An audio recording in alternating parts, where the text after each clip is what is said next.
Okamoto Studio crafts, crystal clear ice blocks that are transformed into stunning sculptures for major events, while also supplying premium ice to New York's top hotels, bars, and restaurants.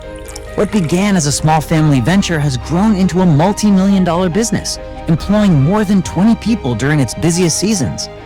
The story goes back about 25 years, when a father and son opened a modest workshop in Astoria, Queens. At first, business was almost non-existent, but they were determined to become the best ice makers in New York. They studied the market, spotted gaps in quality, and perfected their own production method. That dedication paid off. What once struggled to survive is now an internationally recognized brand. Their creations appear at glamorous New York parties, in major media outlets, and even on television alongside celebrities through Shintaro's collaborations. And today, we're going to dive into how this family-run business turns frozen water into a thriving creative enterprise. But before we step inside, we need to rewind the story to the mid-1980s when the Okamoto family left Japan to Anchorage, Alaska. A young Japanese boy arrives with his family, thousands of miles from home. His father has come to chase his dream, opening a restaurant, a bold move, a fresh start, in a place as distant and rugged as Alaska. But soon, it isn't only the father making a mark. Within months, the boy himself is becoming a name people remember. It begins with one class assignment. The title, I Have a Dream. For one night, he's allowed to stay awake. My earliest memory of, I think that really kind of started my art career is when I was third grade. My class teacher brought a drawing contest that was due the next day, and it was about a dream. I have a dream. Pouring every ounce of imagination into the work, layers of vivid color, detail, and vision. That single piece of art changed everything. It won him the governor's award. He's invited to the governor's mansion, honored, photographed, celebrated. Suddenly, his dream feels just as alive as his father's. It was a big watercolor of all different kind of animals, and I won first place on that. And then I got invited. I didn't speak, the language at all. And my bilingual teacher and my mom, wearing kimono, went to the governor's mansion and had a luncheon. And I remember getting like a $500, government bond, as a award. But the state of Alaska is a very rich state with all the oil money. They had a very robust school district, where they had an experimental program called the Gifted Program with externships. And the coordinator picked me up, and I remember getting pulled twice a week and got matched with a wildlife artist, because then I was drawing animals all the time. And I remember, working with the artist to learn about anatomies of the squirrel, or the difference between a carnivore and a herbivore, where the eye location is. How do you draw the eyes with reflections? I was doing that, and it was amazing to kind of be able to be paired with a professional and be taken seriously, even when I was a third grader. Meanwhile, his father's restaurant becomes a gathering place, a symbol of Japanese tradition set against the raw frontier of Alaska. Father and son each pursuing a dream in a foreign land. The boy's path carried him further, first to Brown University for his Bachelor of Fine Arts, and later to Hunter College in New York City for his MFA. While he worked on his portfolio day and night, preparing for gallery exhibitions, another vision remained close to his heart. Back in Alaska, his father, Takeo, was making his own mark. Through his restaurant, he had discovered a new craft, ice sculpting.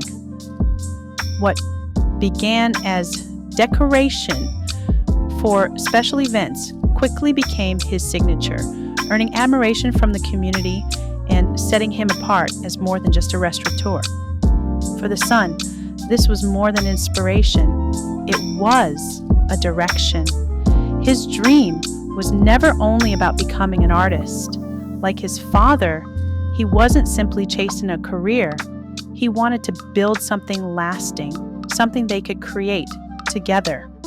That vision took shape in Long Island City, just steps from the Osamu Noguchi Museum, as Okamoto Studio Custom Ice. From struggles and first breaks to hard-won success, the studio has grown into New York's leading name in ice art. Now, Shintaro Okamoto tells the story in his own words. Especially when you start with zero. We barely had the funds to, rent a studio space. We went through all the hell stories of finding the wrong vendors, to build the freezers and buying up all the used equipment, everything possible to get our business going and started without having no business. But we need to start out with a facility.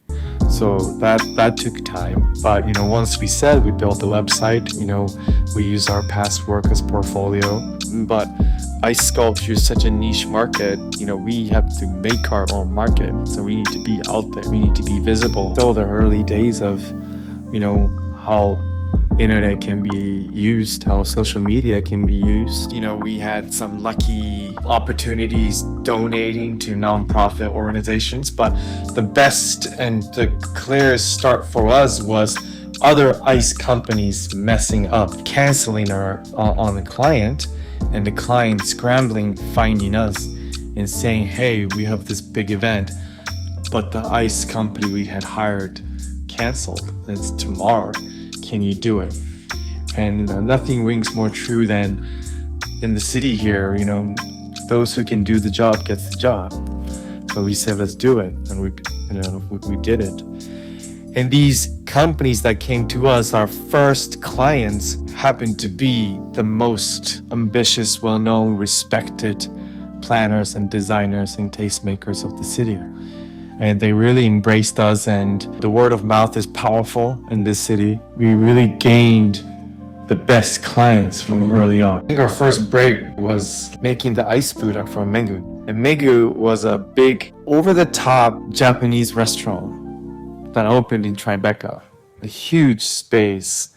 And they had a very ambitious budget. And their grand opening, they came to us saying, we want to do something with ice. And they showed us the space. And they had a space where they had a giant, the replica of the bronze bell. And then it was hanging above this, a centerpiece of the dining table, which was a pond, and it was empty. So they had this moment that was very much a focal point of the space, but there was nothing there to focus on. So I proposed an idea of making a Buddha made out of ice for the grand opening. We did it.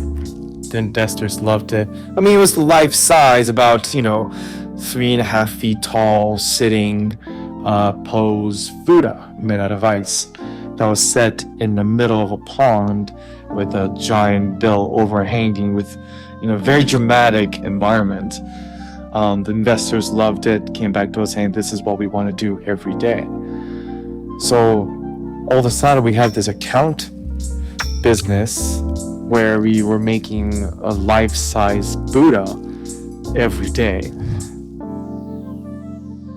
I would say that the most rewarding thing with what we do is that we get to work with the top people of all industries. And I'm always amazed every day of what comes into our door and how these people think about using our ice to enhance the experience for their clients, their events, their campaigns. I'm constantly amazed the effects and the quality that our clients see in ice as a material and the work that we do. So I think it's amazing. I mean, this is just this season alone. We did a campaign with EOS where we made a 7-foot cube of ice with product frozen inside as a cooling station in the middle of Gansevoort Plaza.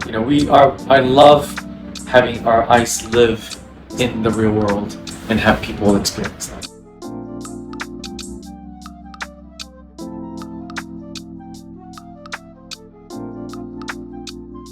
Running business is not for everybody, that's for sure. I think it takes a lot of grit. You learn from mistakes. A lot of my closest colleagues have always said I'm an impossible optimist. You have to practice gratitude. You have to count your blessings. I often read how, entrepreneurs are the risk takers, but I think for us, the entrepreneurs' eyes, I think what we do is very low risk, in the sense that that's what we believe, in that we will do all the research, all the knowledge, all options of what we could do otherwise in our life. And we choose this path because we feel like we know this the most. So how is this any risk at all? Working for somebody, to me, is more risk. I don't know what other people will be doing in my life.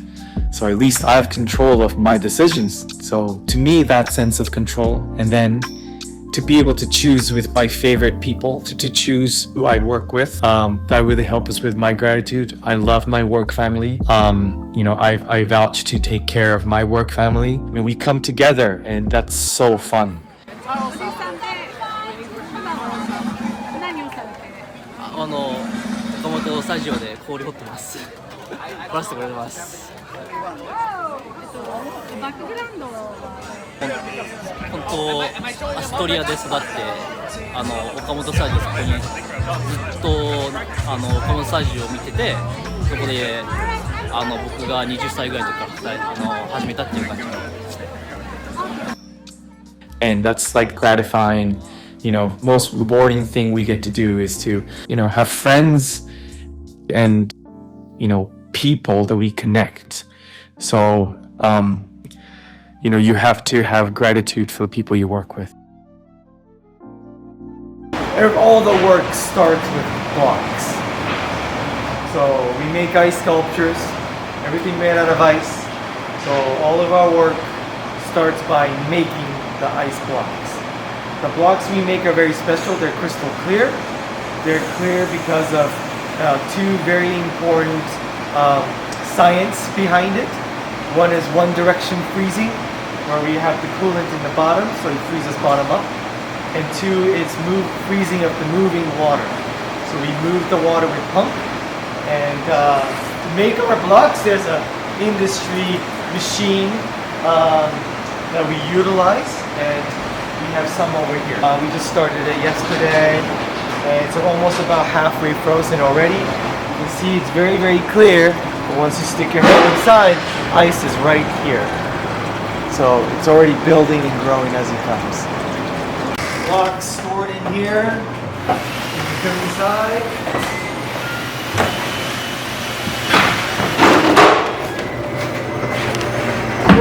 So all the blocks are in here. We can come inside here.